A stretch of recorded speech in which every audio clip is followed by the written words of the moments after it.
तो बहुत अच्छे शब्दों से संबोधन देना सीखिए। गलती भी कर दे तो ऐसे नाम मत रख दीजिए, क्या करेगा डफर है ये, डोंकी मोंकी, पता नहीं क्या क्या तक बोल देते हैं लोग। जिस चीज में आपको 24 घंटे रखा जाए और आप ऊबे नहीं, बस वो आपका मूल स्वभाव है। और कितने भी दुखी हो जाएं, आपको आखिर अपने मूल रूप में आना ही पड़ता है। पानी कितना भी गर्म कर दिया जाए, उसे ठंडा होना ही पड़ेगा। अपने सोर्स से कनेक्ट होकर कर्मों को करने के लिए जुट जाओ। इनमें दयालुता में, धैर्य में अपने आप को जोड़े रख करके कर्म करने वाले बनो। आपे से बाहर मत हो जाना, अपने निज रूप को मत भूल जाना, अपनी असली दौलत को मत भूल जाना। शांति, प्रेम, दया, करुणा वाला हो करके दुनिया के कर्म क्षेत्र में उतरने के लिए तैयार हो जाओ। ये भगवान ने संदेश दिया।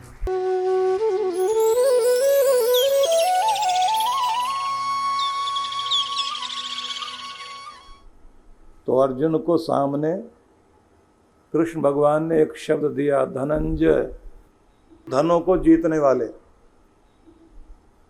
विजेता। अब यहां मजे की बात, अपने बच्चे को भी अगर बोलो, पुकारो, तो बहुत अच्छे शब्दों से संबोधन देना सीखिए।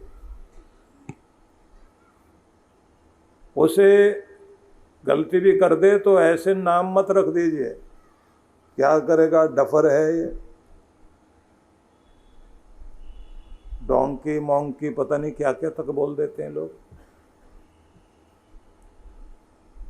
कुछ तो सीधा ही बोलते हैं, रिक्शा चलाना तेरे बस का कुछ और नहीं है। किसी दुकान में, ढाबे में बर्तन धोने का काम पकड़ लेना, और कुछ नहीं है। नाम खराब करेगा तो हमारा। इतना प्यारा मस्तिष्क होता है, चित्त इतना कोमल होता है बच्चों का, उस पर दिए गए ऐसे दुष्प्रभाव जिंदगी भर असर करते हैं। बचपन में मजाक उड़ा दी जाए ना, बड़ा दुष्प्रभाव पड़ता है। कभी भी अपने बच्चों को इस तरह मत डांटिए। तो कृष्ण कह रहे हैं धनंजय, धनों को जीतने वाले, मतलब तेरे पीछे धन, वैभव, श्री सब आता है, तो विजेता है। तो हे विजेता, धन को जीतने वाले अर्जुन, सुनो, तुम्हें एक संदेश देता हूं। तो आप भी सवेरे सवेरे अपने आप को कहिए, मैं धनंजय हूं, धनों को, ऐश्वर्यों को, विभूति को, सौभाग्य को जीतने वाला मैं विजेता हूं, वीर, बहादुर, शक्तिशाली, ऊर्जावान। तो स्वयं को कहो, उठो विजय, विजेता, नए दिन के लिए। तो क्या करना? कृष्ण कहते हैं योगस्थ कुरु कर्माणि, योगस्थ होकर कर्मों को करो। योगस्थ मतलब युक्त होकर, जुड़कर, कनेक्ट होकर। किससे? अपने सोर्स से। अपने सोर्स से कनेक्ट होकर कर्मों को करने के लिए जुट जाओ। याद रहना चाहिए परमात्मा, तुम जिसके हो उसे याद करते हुए, उसकी याद हृदय में लेकर के कर्म करने के लिए संसार के कर्म क्षेत्र में उतरो। अब यहां एक बात ध्यान रखने की है, सोर्स से जुड़ा हुआ व्यक्ति कैसा होता है? निज रूप में स्थित हुआ। आपका निज रूप क्या है? शांति, प्रेम, आनंद, प्रसन्नता, कर्मठता, धैर्यशाली, संतुलन, ये सब आपका निजी स्वभाव है। मूल स्वभाव आपका ये है। नहीं समझ में आया तो वैसे समझिए। जिस चीज में आपको 24 घंटे रखा जाए और आप ऊबे नहीं, बस वो आपका मूल स्वभाव है। आपको खुश रखा जाए, आप कहते हैं 24 घंटों का पता ही नहीं लगा कि कब बीत गया।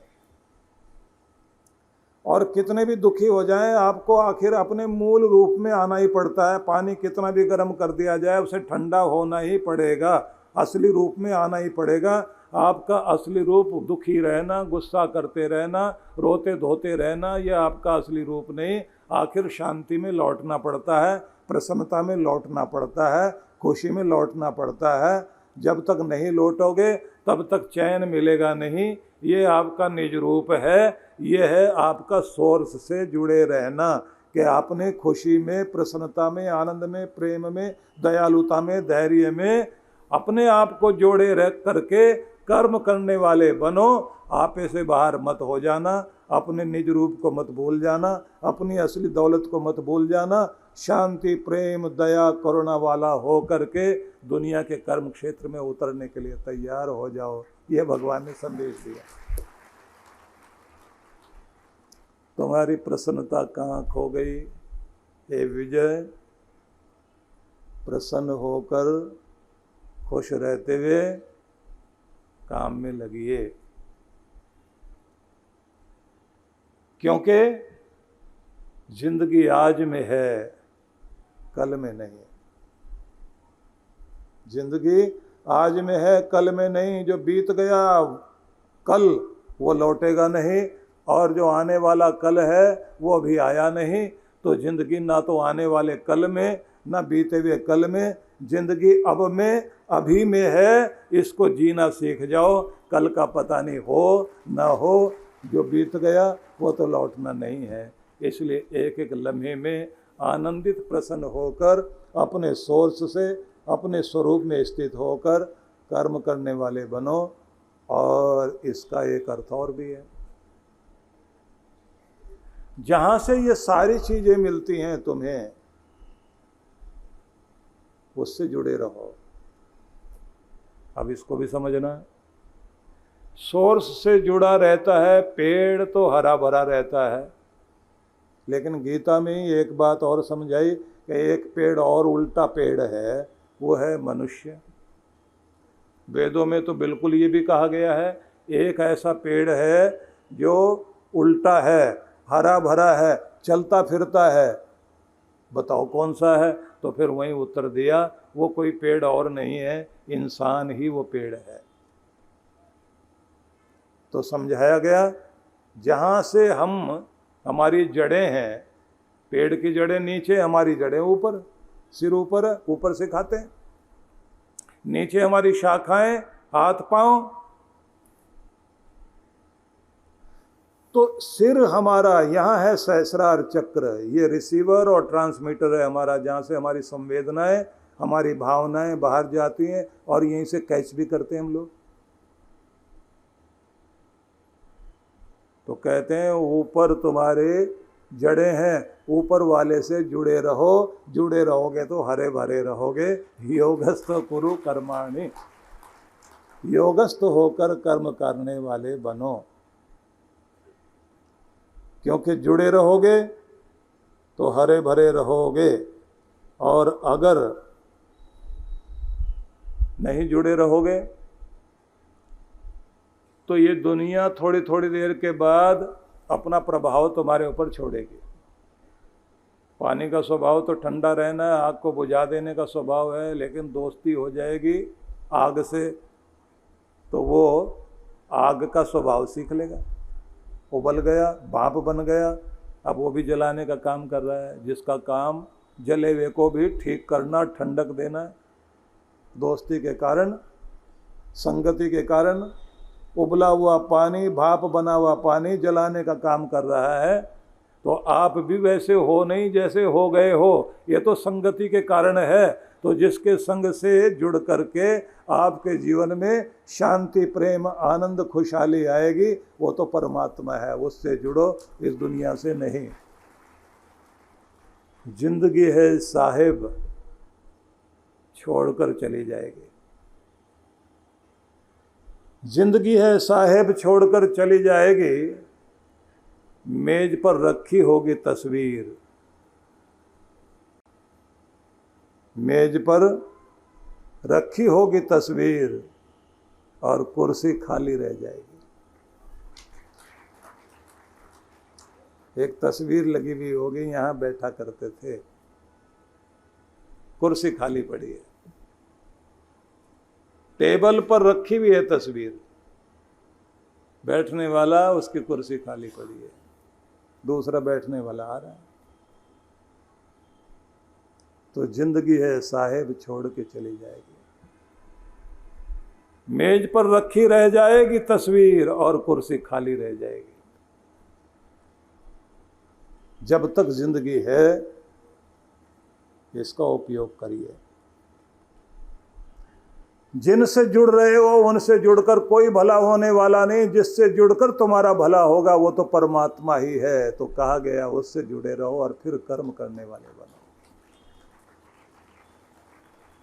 आगे फिर एक बात और कही, सावधान अर्जुन, संगम त्यक्त्वा धनंजय, संग को, आसक्ति को, अटैचमेंट को, मोह को त्याग करके ही कर्म करना। अब यहाँ मतलब क्या है, समझाना चाहते हैं दुनिया की जितनी भी चीजें हैं वो चिपका लेने वाली चीजें हैं। चीजें आपसे चिपक जाएंगी, आप उससे चिपक जाओगे। और चीज कोई भी हो वो तुम्हें मालिक नहीं मानेगी, तुम जबरदस्ती मालिक बनने की कोशिश करते रहोगे। कार दूसरे के हाथ में चली जाएगी तो कार ये नहीं कहेगी नहीं मालिक तो वो है, जिसके हाथ में पड़ी वो चलाएगा। कोठी आपकी थी, अब आगे दूसरे के हाथ में जाएगी तो बहुत विचित्र घटनाएं घटी दुनिया में। कहते हैं ना, राजा भोज थे तो जब वो बहुत छोटे थे तो उनके पिताजी छोटी उम्र में अपने बच्चे को छोड़ के मर गए और मरते मरते उन्होंने अपने छोटे भाई को बुलाया। उसका नाम था मुंच। उसको बुला के कहा कि देख भाई, मेरा बच्चा छोटा है, राजपाट इसको मैं अभी भी दे सकता हूं, लेकिन छोटा भाई भी तो बेटे जैसा ही होता है, तो संभाल लेना। बच्चे को ट्रेंड करना, लायक बनाना, और जब बड़ा हो जाए, जवान हो जाए तो फिर ये ताज उसके सिर पे रख देना। अभी मैं इसको तुम्हें देता हूं। तो उस समय तो बड़ा भावुक होकर कहा कि हाँ भाई मैं ऐसा करूंगा, ऐसा करूंगा, वैसा करूंगा। अब सार सुना देता हूं, क्योंकि भोज प्रबंध में बहुत अच्छे ढंग से कहानी लिखी है, श्लोक लिखे हैं। सार सुना देता हूं क्योंकि सुनाना तो आपको बहुत कुछ है ना। कुछ समय के बाद, कुछ महीनों के बाद लालच आ गया उसको, मुझे गद्दी मिली है तो उसके बाद में मेरा बेटा भी राजा बनना चाहिए, इसको रास्ते से हटाओ। तो जल्लाद को बुला लिया और कहा जाकर जंगल में इसको मार देना, और दिखाएंगे ऐसा कि शिकार खेलने गया था, किसी शेर ने हमला कर दिया और मर गया, संपत्ति हमारी हो जाएगी। जिस मारने वाले को भेजा था उसको भी बहुत बड़ा लालच दिया।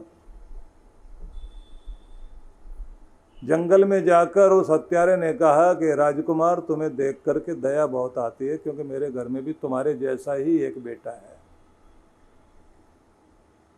पर मैंने अगर तुम्हें नहीं मारा तो राजा मुझे मार देगा।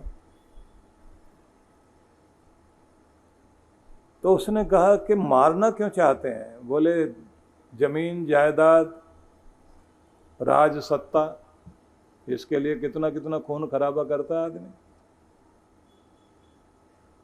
बोले तो फिर ठीक है मार देना, लेकिन एक लेटर लिखना है मैंने चाचा के नाम। लिखो। तो संस्कृत में उस समय संस्कृत चलती थी। राजा भोज के शासन काल में धारा नगरी में संस्कृत ऐसी भाषा थी जिसको बोलने में गर्व माना जाता था। तो संस्कृत में एक श्लोक लिखा जिसका सार ये है कि इस धरती पर मानधाता नाम का राजा था, बड़ा चक्रवर्ती सम्राट। उसके राज्य में जनता भी अपने परिवार वालों को इतना मान और प्यार नहीं देती थी जितना उसको देती थी। और लोग कहते थे ये धरती इसी के लिए बनी है, पर मानदाता दुनिया से चला गया, धरती यहीं रह गई। और उन्हीं के कुल में जाकर के वो भी राजा हुए जिन्होंने समुद्र में पुल बांध दिया। धरती उनके साथ भी नहीं गई, यहीं पड़ी है। और राजाओं का उल्लेख करते हुए उन्होंने कहा कि बहुत राजा आए, बड़ी जय जयकार हुई। कमाल की बात है कि सब धरती के मालिक थे, पर धरती किसी की नहीं हुई। हाँ, अब पता चल रहा है कि एक राजा और आया है जिसके साथ ये धरती जाने वाली है, वो जिंदा रहेगा, धरती भी साथ जाएगी। ये चीज़ें बस उसी की हो जाएंगी। इसलिए सोच करके तो पालने वाला ही आज मारने वाला बन गया है। आपको प्रणाम है बारंबार।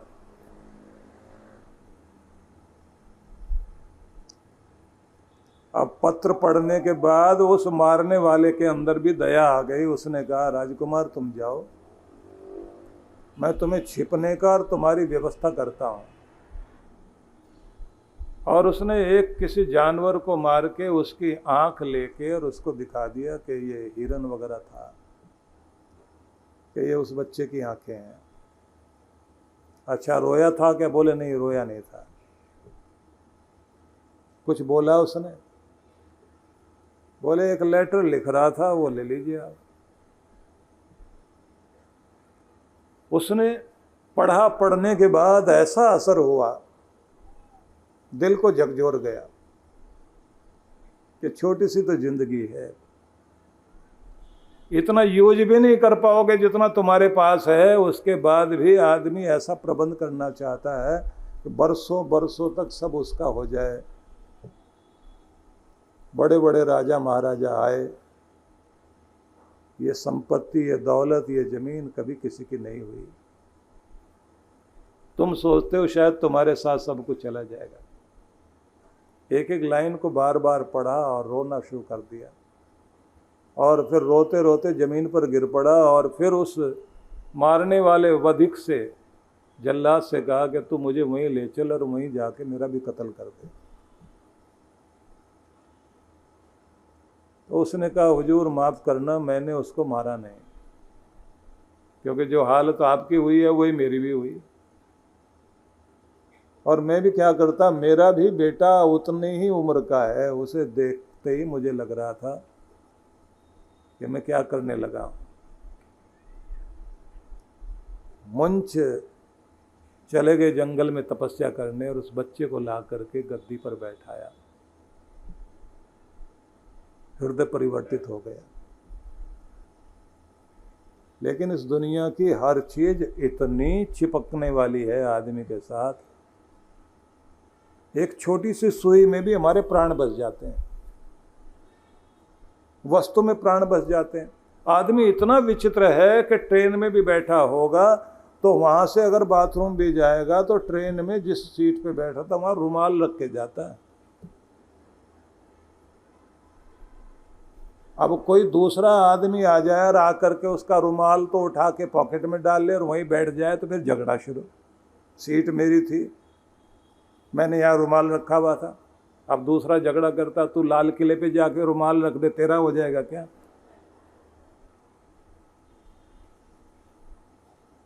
और जानता है कि थोड़ी देर के बाद जाके आगे उतरना, उसके बाद भी कब्जा करने की आदत बहुत है। कृष्ण भगवान ने अर्जुन से कहा, इस दुनिया की हर चीज चिपक जाती है, मन चिपक जाता है, भावनाएं चिपक जाती हैं।